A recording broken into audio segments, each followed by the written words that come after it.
apalagi majlis Qur'anul Karim. Jamaah yang Allah, sejatinya hidup kita adalah ibadah.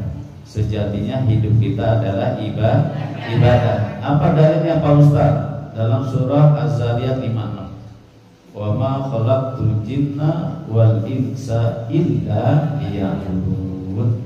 Tidaklah menciptakan jin dan manusia kecuali untuk beribadah kepada-Nya.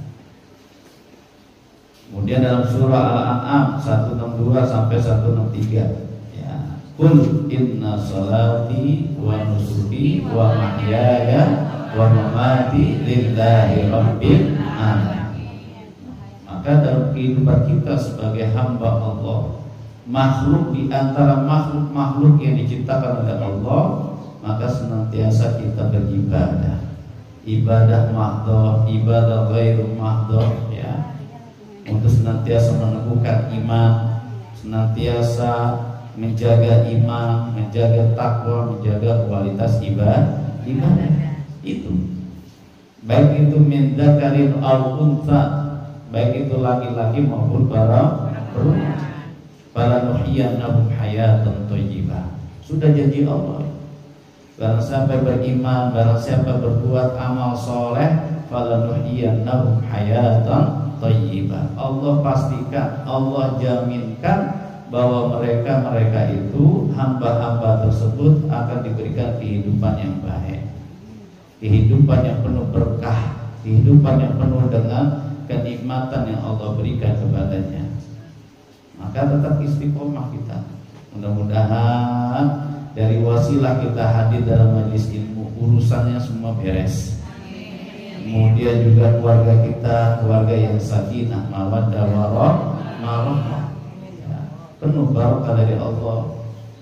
Tidak diukur selamanya dengan materi, tapi diukur dengan kesenangan dalam hati kita tenang, ya. Zikir sama Allah, ingat sama Allah. Maka mudah-mudahan hadirnya kita menambahkan kenikmatan, menambahkan peningkatan iman dan takwa kita di hadapan Allah Subhanahu wa ta'ala. Al-hayatu ibadah. Hidup itu adalah ibadah. Ya, mau dia jualan ibadah, mau dia melayani suami ibadah, mau bertetangga ibadah, mau kemana aja juga ibadah. Maka diniatkan untuk tawajuh, untuk ibadah kehadiran Allah Subhanahu wa ta'ala. Ya, Senin ketemu Senin pengajian, ya monggo. Senin ketemu Senin ngurusin rumah tangga, ya monggo. Ya. Allah juga memberikan keleluasan kepada kita.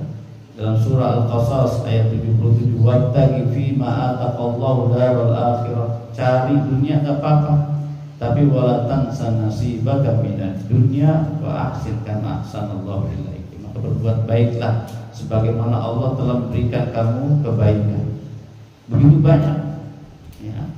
Maka dari majlis inilah kita mudah-mudahan istiqomah, menjadi orang yang baik, menjadi orang-orang yang sholihah, senantiasa disenangi oleh Allah dan Rasulullah sallallahu alaihi wasallam.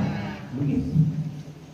Ketimbang daripada hamba-hamba Allah yang lalai, hamba-hamba Allah yang jauh. Banyak enggak? Banyak.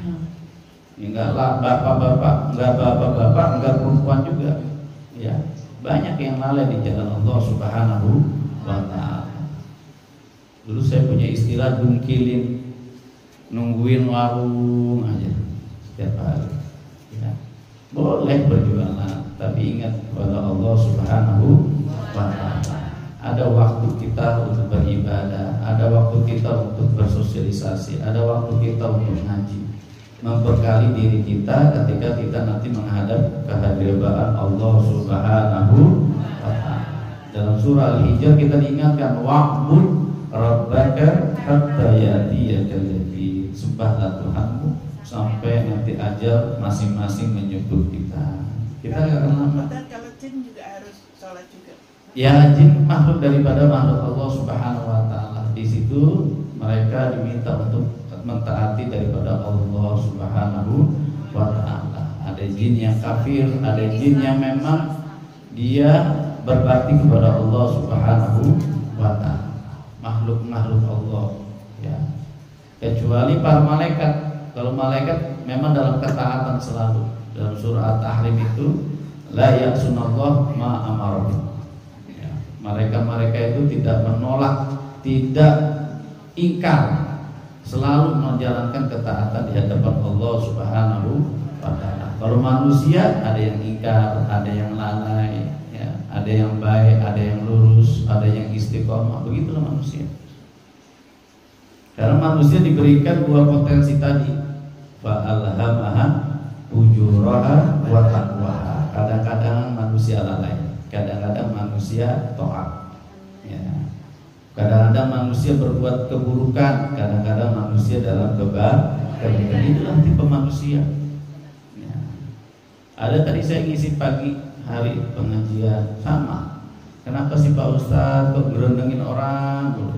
Tadi ada 3 sifat yang sangat buruk, dan itu lebih buruk daripada penyakit zahir: sombong, ria, dan hasad, iri dengki.